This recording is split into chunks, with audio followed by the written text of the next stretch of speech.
Hey Reddit, what's the strangest coincidence you've ever personally experienced? Seeing Paul McCartney, the Beatles, on TV in 2001, and noticing he was tall. Next day I'm walking down a very quiet street, and walking towards me is a really tall guy, and it was Paul McCartney. He must have seen my expression, so he veered my way, stuck his hand out, and said hi mate. I was shocked. 18 years later I'm still shocked lol. Apparently he's quite friendly like that. One of my dad's bus driver colleagues said a car pulled up beside him at traffic lights with McCartney in the passenger seat. It was summer. Windows were open and Paul just leaned out the window, casually said hello, and asked what's it like being a bus driver. The guy claims to have replied it's a long and winding road, Paul. I bet he thought of that in the shower the next day.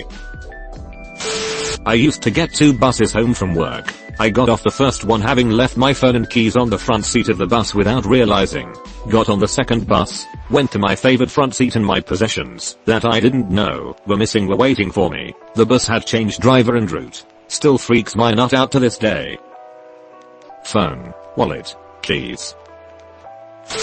Nobody believes me when I tell this story, but one day my husband and I ran into the same couple at 3 different places, in 2 different states. So my husband and I had an errand to run out of state. We leave early and stop to get breakfast. The couple was sitting across from us. The lady had on a funky shirt, which is why she stuck out in my mind. After breakfast we drive the next state over to the office we have an appointment at. We're waiting in the lobby and the couple from the breakfast joint walks in.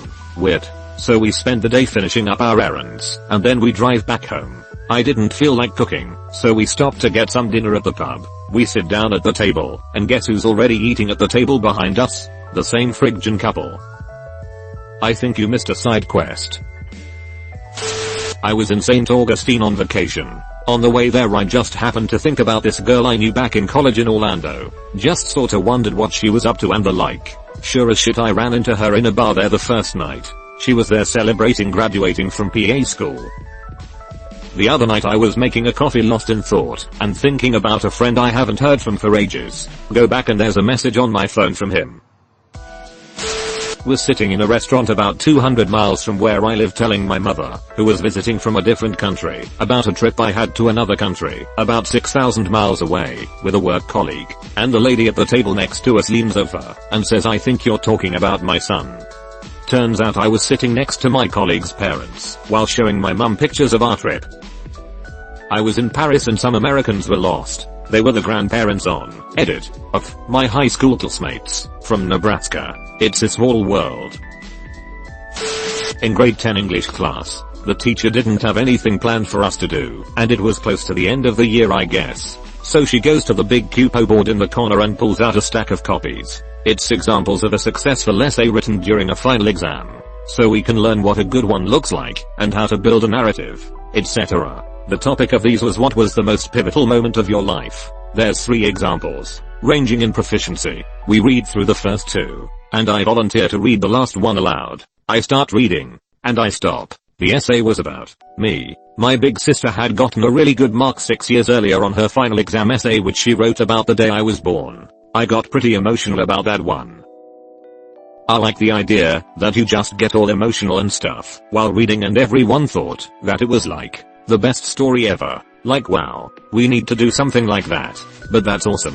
When I was born my mother told me my brother slapped me when he first saw me. That always gave me the edge on he started it, so when he refers to something like a week ago, I can be like yeah well, when I was first born you hit me. Worked half day, drove 6 hours from Southern California to Northern California for car camping with my wife. Chose obscure campground which was neatly deserted, off season. Picked the most deserted and remote campsite location. We planned on rocking the tent. Were bummed after setting camp and another couple selects site right next to us. Turns out to be a coworker I'd spoken with earlier that day. How annoying. Something similar happened to me, except I didn't know them. They could have pitched anywhere in a huge field, but they chose right next to our tent. Isn't there some sort of extension of the urinal code that extends to campsites? If not, there should be. There definitely is, but people who don't camp often don't seem to be aware of the rule. Looks like we're neighbors. One year I got a roommate through Craigslist. The guy was weird for sure, but good-natured and paid rent. Anyway, after about 2 months of living with him my cousin comes over to hang. I introduced the two and my cousin in the most chill voice ever said, "Nah man, we know each other." Turns out they were college roommates 5 years earlier in another state. Oh my god, they were roommates. Not me, but a pretty interesting story in my family. Two of my great-grandfathers got imprisoned in the same jail, and served time together. My great-grandfather on my mother's side was an architect and even drew my other great-grandfather's house. Did their children know each other at the time, or were they just two dudes in prison? Just two dudes in prison. My parents got together over 30 years after this. I think they found out this when my grandparents met each other. This is also kind of like a dark spot on both families' history and my grandparents don't like to talk about it. My sister, Emily, was on a ski lift in New Mexico when some younger girl across from her asked if her name was Emily. Apparently the stranger, who kind of looked similar but underage, had found her lost ID the year prior and had been using it for a year to buy alcohol. That's the best story right here. Imagine her going through emotions as she recognizes that the girl in front of her is who she has been pretending to be for a year. I moved from my small hometown, halfway across the country to a small city, where I knew absolutely no one. At the first party I went to in the new town, I started chatting with a guy. Turns out he had also just left my small hometown. I feel like we have different definitions of "small." What's the population of it? At least 2. I met a Canadian guy while on holiday in South America and we ended up going sightseeing together. At the end of the day a person behind us tapped him on the shoulder and asked if the scar behind his ear was from cancer surgery. They got talking. Turns out they were from the same small town in Canada, had the same type of brain cancer, and had been operated on by the same surgeon. Something's up with that town. No, nothing's up with it. It's just a coincidence that the town just happens to be Cancerville, Manitoba. Welcome to Cancerville, population constantly multiplying. Hey, that's the same slogan as Fucksville. Was at the dentist getting a crown extension. Dentist: hey, you were born on July 13th. So was I. Assistant: me too. We all shared a look of surprise and longing with each other, longing to be closer. Then they drilled the absolute fuck out of my teeth. That's my birthday, too. Had a kidney transplant last year. Nurse makes a comment about it having my name on it. He elaborated to say that the donor has the same surname as me. Plot twist: donor was a parent/sibling. Or he lived in a country where about 10 surnames make up 90% of the population. Nguyen situation. An officer from a different PD was showing me a picture of a guy they wanted to arrest in a different part of town. As I looked up from the computer, I see dipshit riding by on a bike, literally 5 feet away from the squad car. I can imagine it's like a scene from a movie. Yep, we never could catch the bastard. Said bastard passes by slowly on bike. He sure was one elusive son of a bitch. Said son of a bitch waves at the cop. Cop waves back. Yeah, we've really just given up at this point. Who knows where he is? Could be halfway across the country by now. Told this story elsewhere, but I'm making you all read it again. Was at a convention. There were only a few people in the room. My friend and I wanted an autograph from a voice actor. He started singing in his character voice. There were 2 random guys next to me. One pulled out a video camera to record it. Years later, my husband and I are talking with friends, and the convention comes up. The guy with the video camera was my husband. I also took a picture later that day of the crowds, and he is in that picture. I stood next to my husband years before I met him. Okay, that's insane lol. This reminds me of a couple that were in the same Disney photo as children. I have an uncommon last name and a not a common first name. I was in the hospital for a surgery and the person in the next room was there for the same surgery. Come to find out that we were second cousins and never knew that the other existed. He had the same name as me and his wife had the same name as my wife. Username really checks out. The pastor of church where I was musician informed me that a wedding couple would be coming to see me after Sunday services to discuss music for their forthcoming ceremony. It turned out to be a girl I dated in high school that I hadn't seen or heard from since graduation and her fiancé. She remembered my organ playing from back then and already knew what pieces she wanted. I didn't even have to demonstrate. Organ playing. I've had several small world experiences, but the biggest was talking to a girl after my first university class, and discovering through the course of a 2-hour-long conversation, that our grandmothers had been each other's maid of honor and my aunt and her mom were best friends since childhood. How do you even know your grandmother's maid of honor? I don't even know my Nana's real name. Nana's real name is Nana. Duh. Back in the early/mid-90s the phone system changed and you no longer needed to dial the area code for a long distance in-state call. We are a small state with only one area code. One morning I woke up to the phone ringing, and when I picked up I recognized the voice on the other end as belonging to my old boss from a few years ago. She had an unmistakable voice. We had a nice conversation for a bit, before she realized she had dialed the wrong number. I lived in a different town in a different part of the state, but the number must have been off by only one digit from the one she tried to call. To add to the coincidence, I had overslept, and would have been late for work, if she hadn't called me, and woken me up. Both of my grandfathers were named William and both grandmothers were named Joyce. There are at least 2 ways that could happen, and only involves a wild coincidence. Sweet Home Alabama. Started dating this girl a few weeks ago. We get to talking about where we live, etc. She lives in not only the same building, but exact same apartment I lived in 2 years ago. It was so fucking bizarre walking into my old apartment, that I never thought I would see again. What are the odds? That is pretty weird. The person who sits next to me at work copies everything I do, except she has no way of knowing. I wear a blue sweater. She wears a blue sweater. I bring leftover spaghetti. She brings leftover spaghetti. It is so weird I almost hate her. Are you sure you don't sit by a mirror? Op is a dog. When I was 18, I lived in a town a very long ways away from where I ended up moving.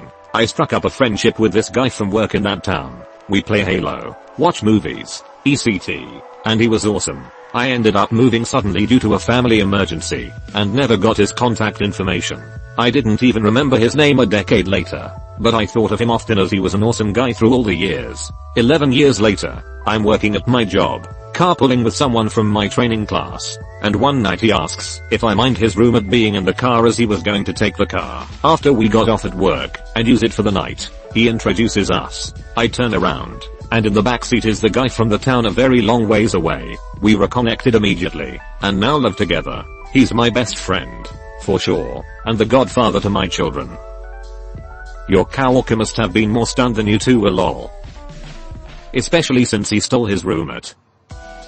Focusing on the victims of the story. Thank you, kind soul. When I was a kid, around 13, I played a lot of a video game called Diablo 2. I started a clan with a few people I'd met on the internet and we played every day. At some point we were helping some random person and he asked to join. We thought he was nice enough, so we let him in.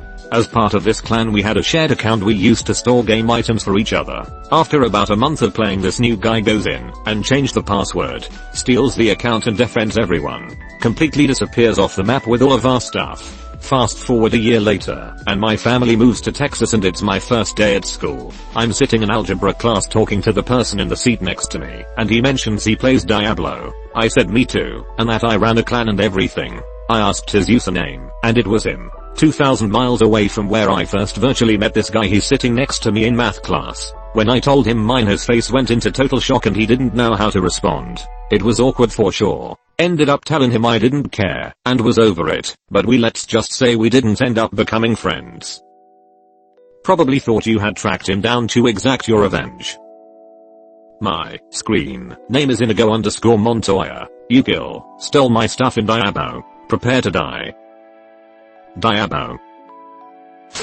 When I was 1 year old, we moved to a city some 500 kilometers away from where I was born. 15 years later my father decided to put me in a boarding school in the area of that first city, because he went there too. I got randomly put in a room with 2 other guys, which one of them is still my best friend Toadie. When I first visited that friend at his home, I discovered that he not only lives in the same city as we did, not much of a coincidence, as it's the only major city in that area, but in the same fucking house. OFC, I couldn't remember our old house. So I called my father to confirm that it's the same address, and it turns out that he very briefly knew my friend's family from selling the house. Toadie sounds like a great best friend. Sees Toadie, checks replies for Toadie, not disappointed.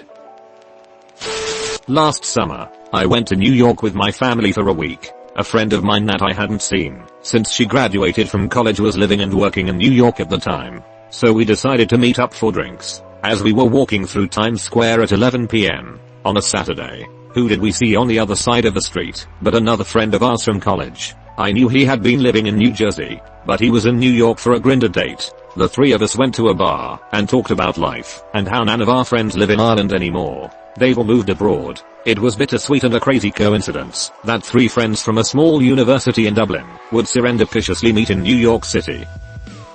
This got a lot weirder when you mentioned you're from Ireland. P.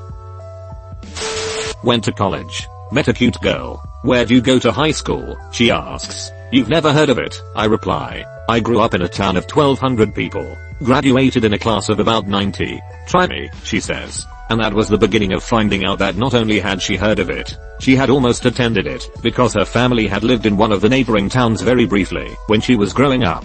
We shared dozens of mutual friends, and had apparently spent our young lives narrowly missing each other. Later, after we started dating, we learned that one of our mutual friends had been trying to set us up with each other for years. She was overwhelmed with laughter when she saw that we were finally together, completely without her involvement. I asked her to marry me. She said yes. We went out to dinner with our parents so they could finally meet. Her folks arrive at the restaurant and see mine. Her mom goes, "Oh hey, my dad's name.